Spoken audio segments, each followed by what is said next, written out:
sound.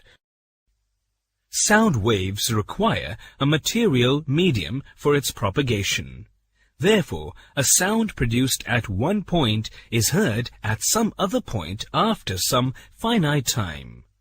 This shows that sound has some finite velocity.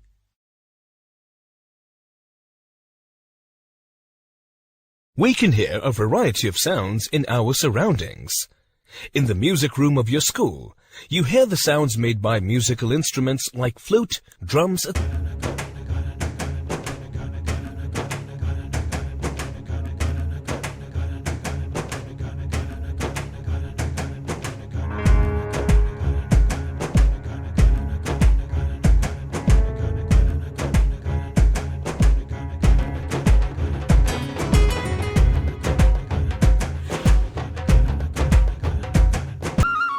On the road you hear car horns, cycle bells, etc.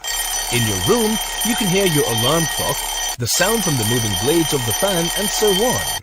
In your school you can hear the ringing of your school bell, other children talking, etc. Some sounds are mild, some are loud, some are shrill, and some are flat. Each sound is unique. Even if we hear them after a long interval of time, we can recognize them easily.